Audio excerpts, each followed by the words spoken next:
Okay, so in this presentation, we will discuss about non-reflecting boundary condition for electron scattering. And this approach is useful to solve an infinite domain problem within a finite truncated domain. So, for example, this is an infinite graphene sheet with a vacancy defect. Due to this defect, the graphene sheet will lose its periodicity and would behave like an infinite aperiodic structure. However, for computation, we truncate this domain near the defect and introduce perfectly matched absorbing layer at the boundary. These layers would, however, absorb the wave in without reflection in such a way that it cannot reach the external boundary and create spurious size effect due to reflection. Hence, this non-reflecting boundary condition help us to solve an infinite domain problem in a computationally tractable manner. Moreover, the kind of structures we are interested in, like DNA, nanotube, they have a symmetry under coupled rotation and translation. So thereafter, we use objective structure framework to adapt this symmetry and solve and obtain block wave solution to calculate band structure. The band structures obtained by symmetry adaptation seems simpler and more compact as compared to the band structures obtained from periodic boundary conditions. Moreover, the objective structure formulation allow us to introduce twist and stretch in an efficient way, and we observe from this density of states plot that twisting can reduce the band gap in a semiconducting nanotube or can completely or can cause it to completely vanish. Moreover, in a conducting nanotube, twisting can introduce a band gap as shown here for a 5-5 armchair nanotube. We further applied PML to obtain electronic structure in different aperiodic systems. For example, we obtained electron density in a twisted nanotube with a vacancy defect. We obtained a defect mode due to 30 bending seconds. in a nanotube. Hello? 30 seconds. Okay, and we also apply PML to solve for the defect mode in a in presence of 3585 defects like this. So these are the defect modes. Similarly, we obtain defect modes for nanotube junction and bent graphene and many more structures like bent DNA and others. However, we don't show all of them here for brevity. So thank you. Thank you very much. We've got 3 minutes for questions. So judges first, if any of you have questions, and then we'll open to audience. I would like to ask if you have any experimental data that you can compare with. So no, basically we don't compare with experimental data, but we have many. So there are some experimental data available in literature with which we compare our numerical data. Okay, like there are some experimental data with some Stonewall cases. So they have some idea about the mode shape from experimentation and other numerical approaches, and we compare the data with them. I mean, we compare them successfully. So there is not much data with 585 Stonewall's defect, but with other Stonewall's defect, there are some data. Similar is the case with the band structure. So this kind of band structures are available for nanotube, armchair nanotube, and we introduce torsion and get some mm, band gap, etc.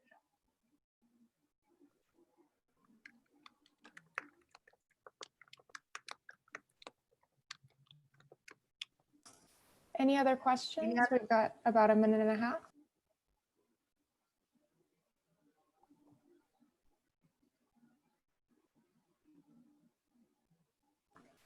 Okay, thank you so much. Great job.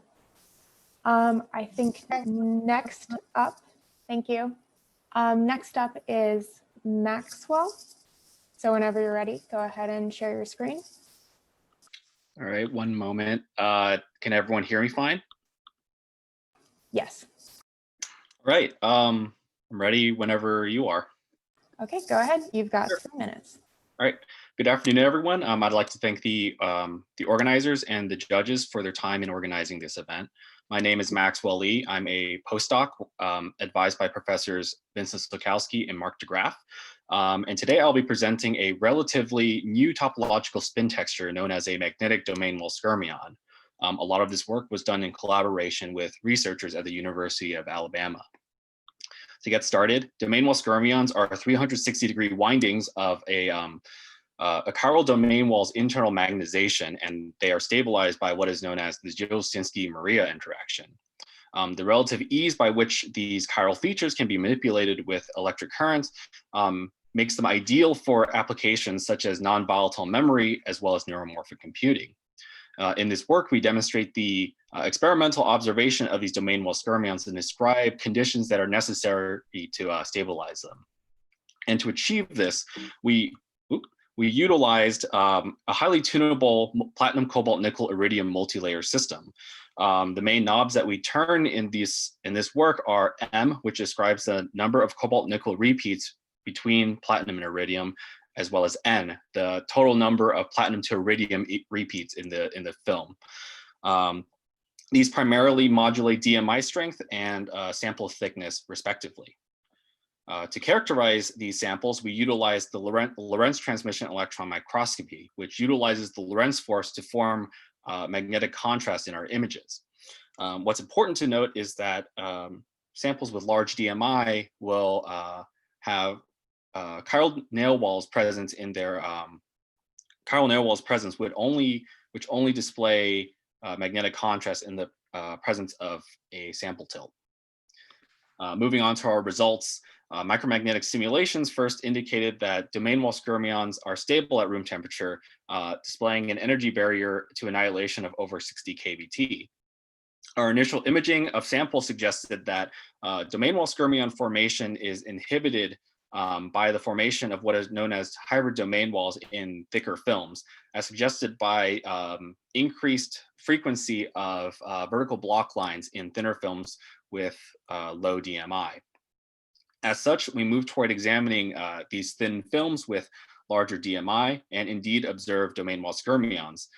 These domain wall skyrmions, as shown in this image here, 30 seconds. have contrast that's consistent with the simulated images. With the systematic study of our sample iterations, we were able to qualitatively form a magnetic phase diagram of domain wall substructures. This phase diagram emphasizes the need for relatively thin samples with a modest DMI strength to form domain wall skyrmions. And in the interest of time, I'll just go straight to my acknowledgements, and acknowledge my funding sources as well as the use of the material characterization facility at Carnegie Mellon University. Thank you, Maxwell. Great job. We've got 3 minutes for questions. Our judges get priority and the audience can ask.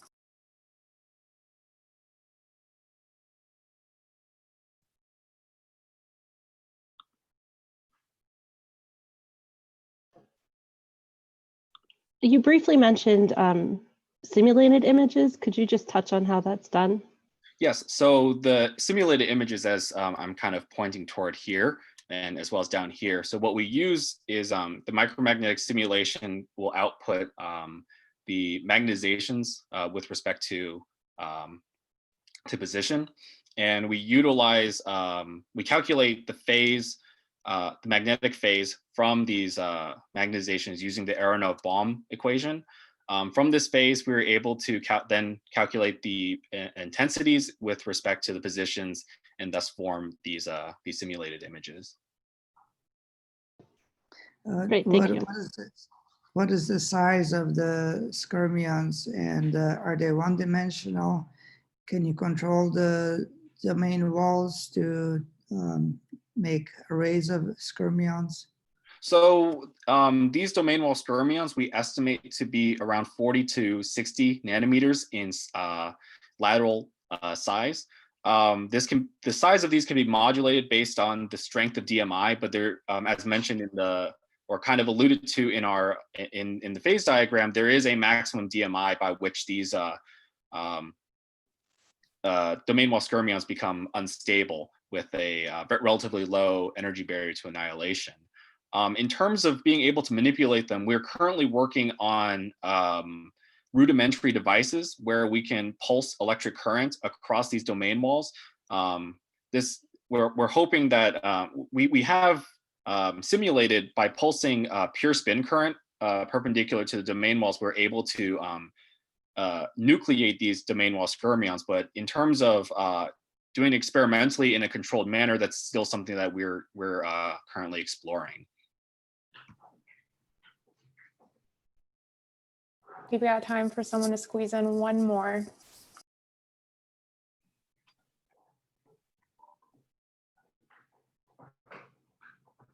Okay, thank you so much, Maxwell. Great job. All right, thank you. Our next presenter is Shubham. Great. Okay, and you've got 3 minutes.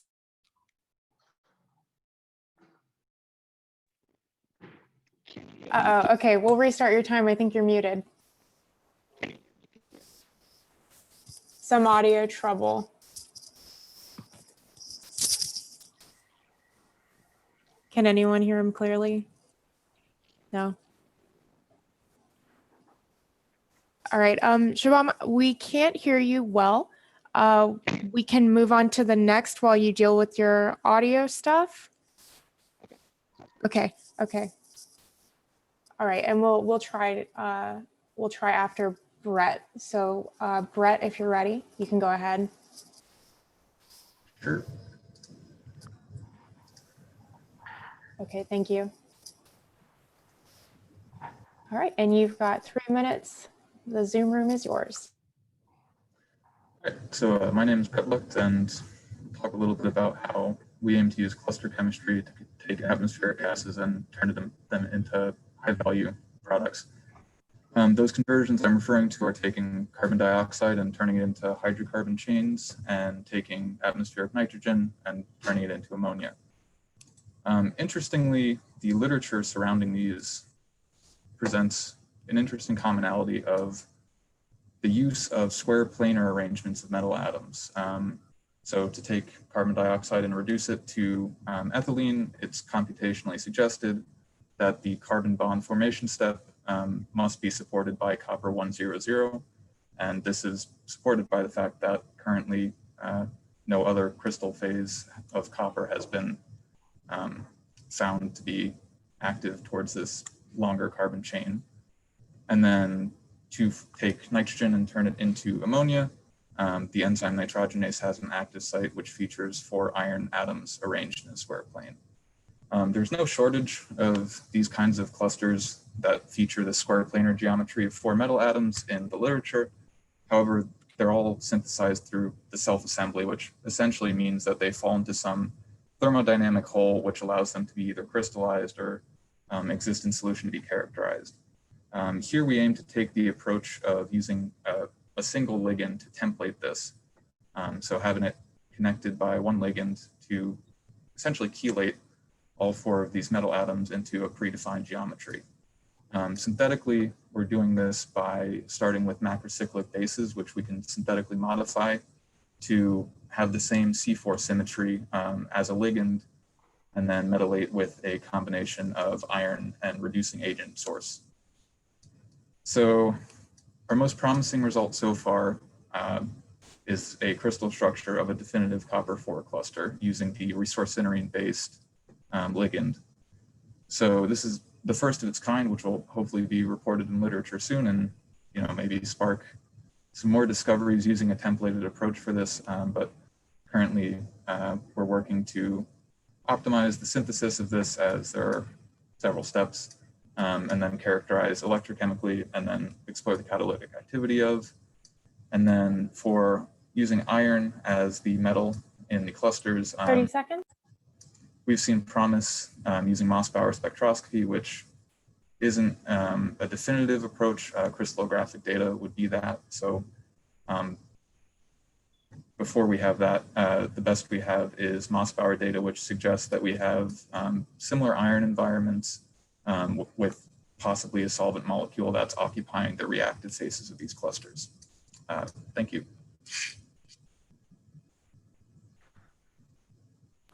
Okay, great. Judges and audience, we've got 3 minutes to ask Brett questions.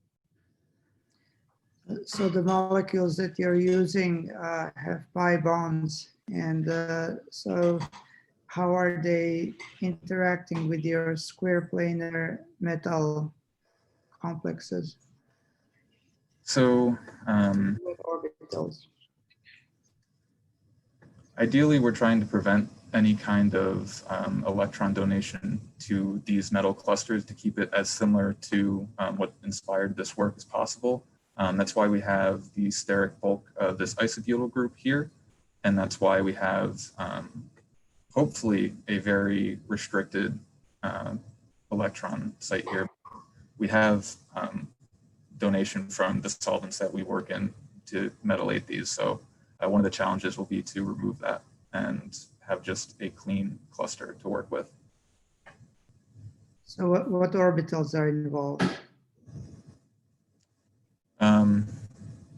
It's actually part of the ongoing work is we're simulating these, I believe, with DFT to get a better idea of the molecular orbitals that we're looking at in terms of the HOMO to LUMO transition. But those calculations have not finished yet.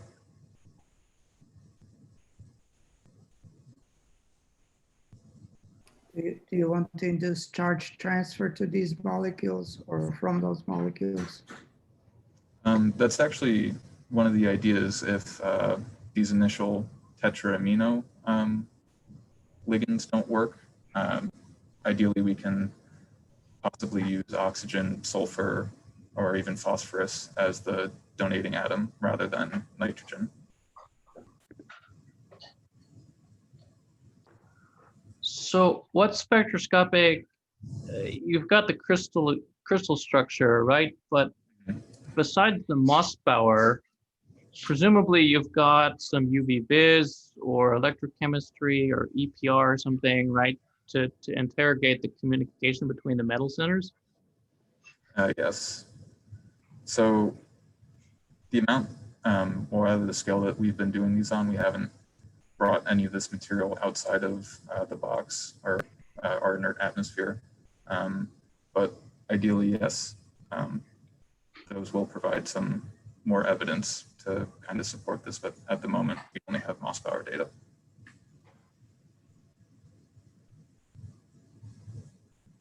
Okay, thank you, Brett. We're coming up on time. And Shubham, I think, has dealt with his audio stuff. So if you're ready, go ahead and share your screen.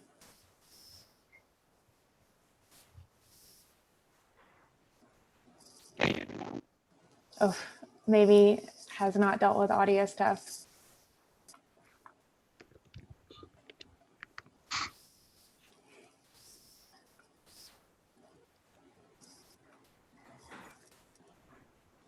Okay, let's try. Okay, so Shubham's going to try to go last and figure out what's going on. So we'll just keep going forward. I think next up is Param. Okay, great. We've got your screen. Are you unmuted? Looks like it. Okay, you've got 3 minutes. Go ahead, Param. Hello, my name is Param and I work with Professor Michael Hatridge, and today we'll be talking about controlling qubit relaxation in 0 to 3 dimensions. So first, let's talk about the Purcell effect. The Purcell effect is a spontaneous decay of a qubit due to its coupling to a cavity. But for us, we deal with microwave circuitry, and here the cavity and the qubit are about the same size. And because we're probing on line scales that are slightly smaller than the size of our qubits and cavities, Purcell decay becomes slightly more complicated. So let's talk about a quasi 1D project, like a transmon in a tube. So we have a lump transmon qubit coupled to a lambda over 2 resonator. This resonator is coupled to a 50 ohm port for readout, but now the question is, where do we put the port to maximize our qubit T1 or our qubit lifetime?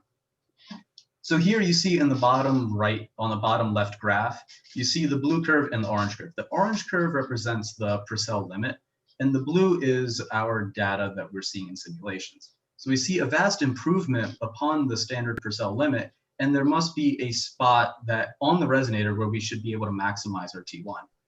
So some papers have alluded this towards the multi-mode Purcell effect. However, I'm proposing that it is instead a wave effect.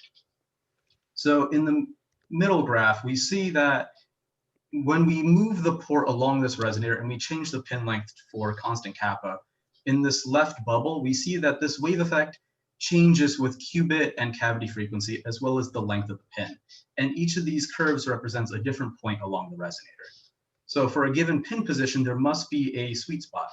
And towards the right bubble, that is the multi-mode Purcell effect.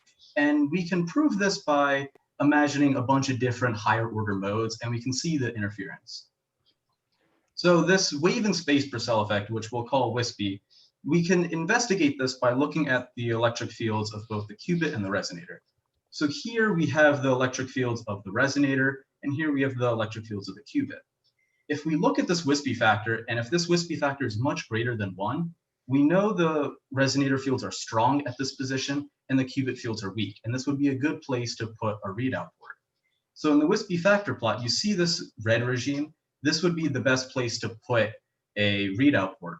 And we see that the lowest resonator mode dominates relaxation, and wispy is uniquely due to the finite size of the qubit and resonator.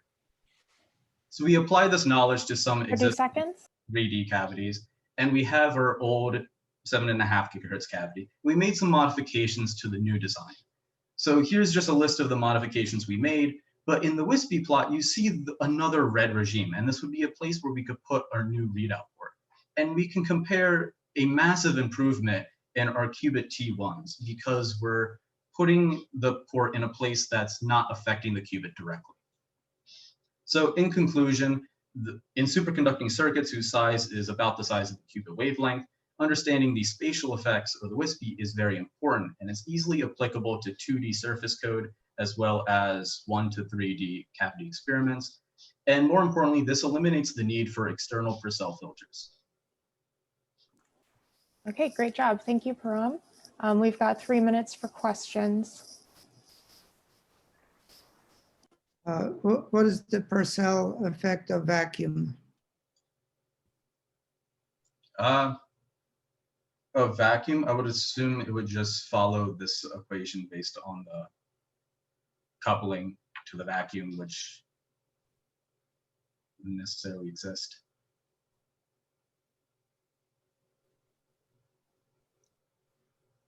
So what equation is this?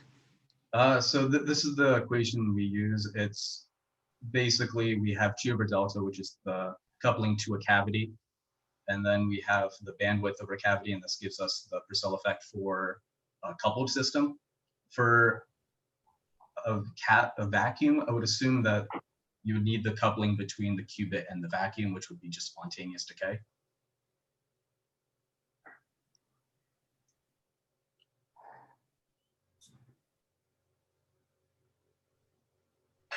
So does your qubit couple to vacuum? I guess it would, but we don't really consider that in our Hamiltonian. We mostly look at its coupling to the resonator, and from there we excite the resonator and we feed out the qubit from there. So wouldn't the Purcell effect be measured relative to vacuum? I guess so, yeah. Okay.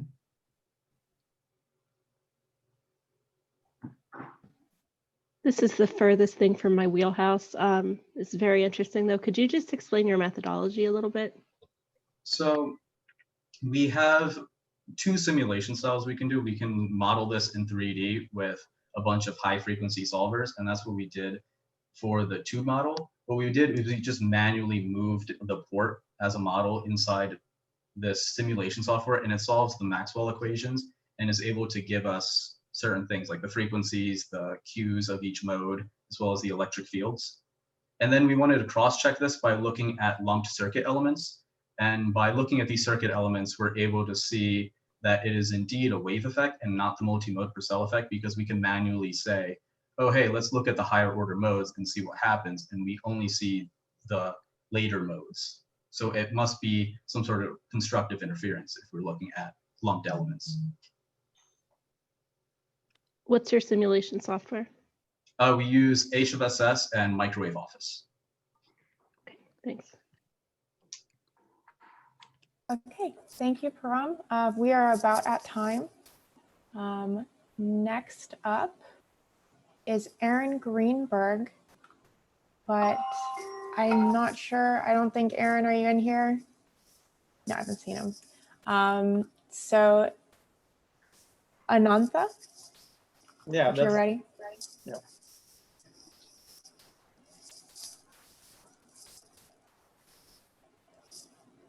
Right. Am I audible? Yes. Okay, great. Let me just make sure that. All right. Can everyone see my screen? Yes, you're all good. Okay. All right. Good afternoon, everybody. My work primarily involves looking at reducing the large levels of carbon dioxide in the atmosphere using electrocatalytic methods. And so in general, during electrocatalysis, you have the reduction reaction happening at the cathode, which involves the use of a catalyst. And in this case, in this particular work, we're going to be looking at atomically precise ligand-protected gold nanoclusters as catalysts that can reduce carbon dioxide to carbon monoxide or hydrogen. And one way of actually improving the activity of these ultra-small gold nanoclusters is by doping their structure with transition metals, such as palladium or cadmium. So the specific aim of this work is to understand the effect of doping cadmium into what I'm going to call the monometallic gold-23 nanocluster, which results in a bimetallic gold-19 nanocluster. And all the work here primarily is DFT unless specified. If we look at the optical fingerprint of the two nanoclusters obtained from experiments or from time-dependent DFT simulations, we see more similarities than differences in the lower to intermediate energy regime. But what's important to remember here is that the incorporation of cadmium into the structure of the nanocluster causes a charge redistribution within the nanocluster, which can be important in the perspective of catalysis. What I show you in this graph under reaction mechanism is the energy that's required to expose active sites on the surface of these nanoclusters that can in turn provide for an energetically feasible pathway to go from carbon dioxide to carbon monoxide. Now, if you look at this difference, the difference between the two catalysts in terms of their activity is because you have a much lower energy barrier to form carbon monoxide on the bimetallic gold-19 nanocluster as compared to the monometallic gold-23. And this is because you have a difference in the binding configuration of carbon monoxide on the active site because of cadmium sulfur bond cleavage, which is not seen in the monometallic counterpart. And this bond cleavage is actually possible because of the charge redistribution that you see because of cadmium incorporation in the nanocluster. And one challenge with respect to CO2 reduction under experimental conditions is that you can also have the formation of hydrogen gas.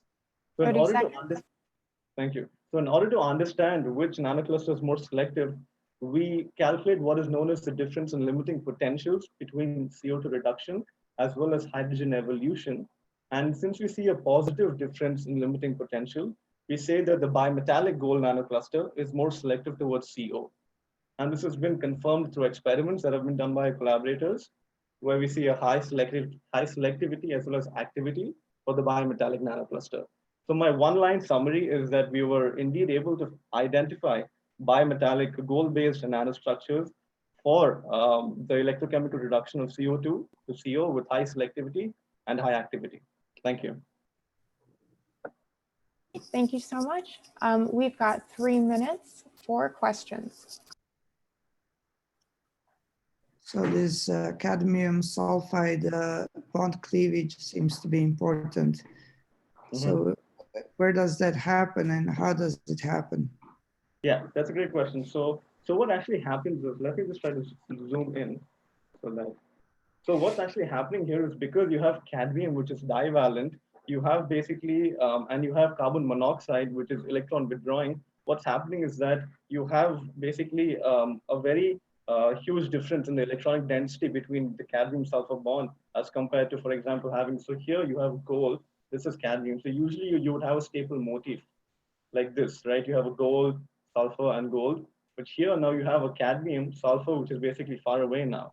So what's happening is because cadmium is electron deficient and CO is electron withdrawing, CO pulls away the sulfur atom, which is the active site, away from the cadmium. And so you have this linear binding configuration that leads to a lower formation of CO. Does that make sense? Yeah.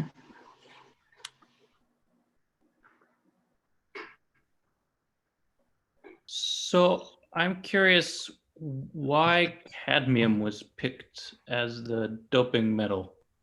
That's a great question. So one of the reasons is that, so in general, a lot of work has been done in identifying different transition metals that can actually be doped into these atomically precise nanoclusters. And cadmium was one of the options because, first of all, successfully cadmium, the structure of these cadmium-based, the bimetallic cadmium-based gold-19 nanostructure has been experimentally synthesized, and it shows very high activity from experiments.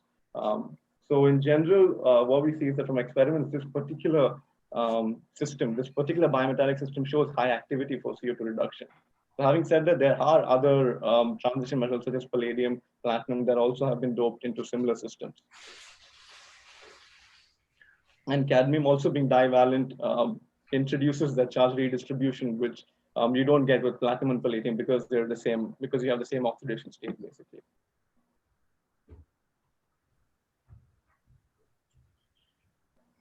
If that answers the question, I can go into more detail if you would like. You can use the remaining time to go into more detail if no one's got any other questions. Yeah, so as I said, I think in general, there has always been the idea of, for example, using various, again, I guess I'm maybe being redundant, but the general idea is that you can use various transition metals ranging from cadmium, platinum, palladium, mercury, for example, that have been tested for various reactions and especially for CO2 reduction. And I think the main takeaway really is that especially cadmium, when doped into the gold-23, among the various nanoclusters, has shown the highest activity and selectivity for CO2 reduction to CO. So that's why this particular system. Okay, great. Thank you so much. Yeah, thank you. I think Shubham has called in now. Your phone? Yes. Okay, great. So we've got our audio. Okay. New old solution, new problem. Can you hear me now? Yes, this is good. Okay, cool. I'm sorry about the issue. I think it was my headphones. Okay. Can you see the screen? Yes, we've got it all. So whenever you're ready, go ahead. Hi, thank you all for being here. So I'm going to present high-speed two-dimensional non-volatile memory based on ion gating using monolayer electrolyte. So the basic idea for memory in digital circuit, it should be stable in two different current state. One is high, one is low. It will represent 0 and 1 into the digital circuits. So the approach we are taking here is the ion gating or electric double layer gating. So imagine this as a conventional transistor geometry where you have source and drain, and the current will flow from source to drain or drain to source. And you have an electrolyte on top of it. And the electrolyte will have cations and anions. And there is a third terminal called as a gate. So if you apply a bias on top of gate, the charges will attract to the oppositely charged terminal. So if you apply positive voltage, anions will attract towards the gate, cations will attract towards the semiconductor, and it will generate image charges and it will dope the channel. So that's how we can get two different current states. So if you reverse the voltage, you will dope it p-type. If you apply positive voltage, now we are doping it n-type. So we can do, so this is called as electric double layer gating. But instead of using this thick polymer electrolyte with ions, what we can do is we can use a monolayer electrolyte with the thickness of single molecular layer. So this here is a novel monolayer electrolyte developed by our group called as cobalt crown ether phthalocyanine. In abbreviation, we can call it as the COCRPC. This can enable the electrolyte at the limit of scaling. So we don't have to go we don't have to shrink the circuit, integrated circuit size furthermore, because now the thickness of the electrolyte is just a single atomic layer. And then because this actually consists of a crown ether, and it can solvate a lithium ion, and that lithium ion can flip up and down through that crown ether cavity. So this is the side view of that crown ether phthalocyanine, and there are ions into the crown ether. So if you apply a voltage at the gate, this lithium can flip up and down to give us two different stable states. So this will enable low power, so this will require low operating voltages, because the ion only needs to travel a few Armstrong, and this will enable the faster switching speeds. So the actual device we fabricated consists of silicon as the base material and the silicon oxide. And the semiconductor we used was a 2D semiconductor called as tungsten selenide. And we deposited our monolayer electrolyte just by drop casting, and we capped everything using the HPN. This is the on state in the device looks like, where the lithiums, these small dots, are attracted towards the semiconductor, and they will dope it N-type. The off state looks like when the lithiums are away from the channel and there is no doping induced into the semiconductor channel. So this is how we can get on and off state required for the memory. This image here shows the optical image of the device, where this is the HPN, we have the source and drain contact, and this is a gate. On this top right, we demonstrated bistability, meaning two different stable state. And in order to prove the bistability, we use a programming sequence where we can sense the off state and off state represented by the transfer characteristics. We changed the pulse required. We changed the right pulse down to 50 nanosecond, and we still be able to get two different current state. One is off, one is on, and they were different in 3 orders of magnitude. We can also repeat this read and write for 1000 cycles, which proves we have demonstrated a high-speed 2D memory, 2D non-volatile memory based on ion gating. I would like to thank NSF and AAAS for the funding. Okay, thank you. We've got about 3 minutes for questions, so judges, go ahead. So when you're gating, how many molecules do you gate? So we dropcast millimolar solutions on top of few square micrometer few square micrometer of semiconductor. So the ion densities we get are in the range of 10 power 13 to 10 power 14 per centimeter square. So then you're gating a monolayer or more than a monolayer? So we are using this monolayer of the electrolyte to get the WSA2 semiconductor that is underneath. So if you can look into this image, this is the 2D semiconductor WSA2, and we have a monolayer electrolyte on top of it.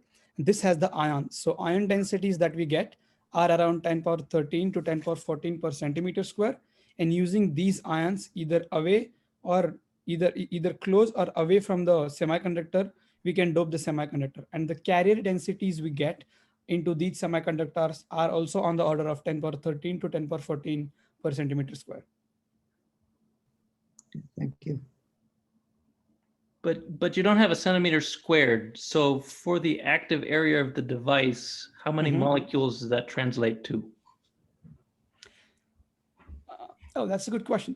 So I don't have the exact number right now that how many molecules we will have on top of the device, but we have done some COMSOL simulations in order to show if we do the electric double layer gating and if we have specific number of starting ions, we use what range we can expect on top of the semiconductor, and that comes up to be the one I mentioned before, around 10 per 13.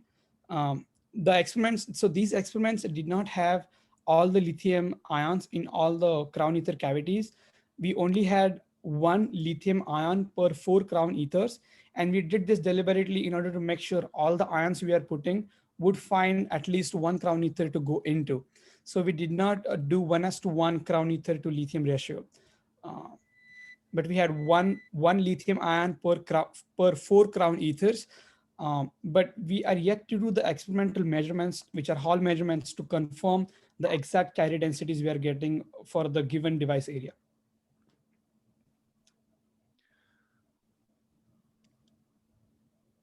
Okay, and we are at about time.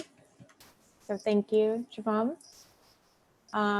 That was our last presentation. So thank you to our judges, Professor Petek, Professor Hutchison, and not yet Dr. Amy Carlson. Great job, everyone. I know it was kind of rough to do this like speed run format, but you should hear back about results sometime next week. Thank you so much. Thanks, guys. Good job. Okay.